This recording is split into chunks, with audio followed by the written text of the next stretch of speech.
আল্লাহ পাকের রহমতের কোনো শেষ নাই। এক পাপী ব্যক্তি তার ছেলেকে নিয়ে জঙ্গলের মাঝ দিয়ে হেঁটে যাচ্ছিল। হঠাৎ করে হাঁটতে হাঁটতে তার ছেলে জিজ্ঞেস করলো, বাবা, এই জঙ্গলটা কত বড়? তখন বাবা উত্তরে বলল, এই জঙ্গলটা অনেক বড়। তখন ছেলে চুপ হয়ে আবার হাঁটতে লাগলো। আবার কিছুক্ষণ হাঁটতে হাঁটতে ছেলে আবার জিজ্ঞেস করলো, বাবা, এই জঙ্গলের চেয়ে আরো কিছু বড় আছে? তখন বাবা বলল, আছে, জঙ্গলের চেয়ে বড় পাহাড় আছে। আবার ছেলে হাঁটতে হাঁটতে কিছুক্ষণ পরে আবার প্রশ্ন করলো, বাবা, পাহাড়ের চেয়ে বড় আর কিছু আছে? তখন বাবা বলল, পাহাড়ের চেয়ে বড় আকাশ আছে। আবার হাঁটতে হাঁটতে কিছুক্ষণ পরে আবার ছেলে প্রশ্ন করলো, বাবা, আকাশের চেয়ে বড় কিছু আছে?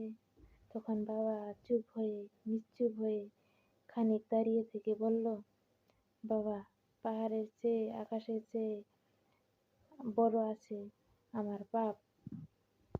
দু চোখের পানি অঝরে ঝরতেছে। কিছু না বলে ছেলে আবারও হাঁটতে লাগলো।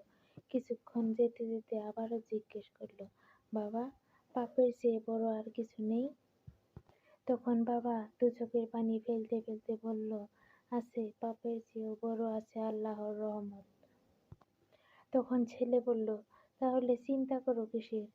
আল্লাহ তো সব কিছু মাফ করেই দিবে।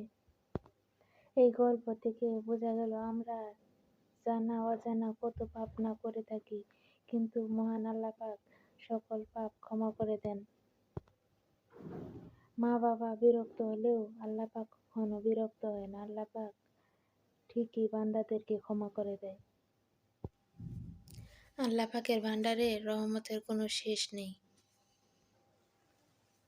হে আল্লাহ, জেনে বুঝে শুনে না শুনে কত পাপ নাই করেছি, তুমি ক্ষমা করে দিও।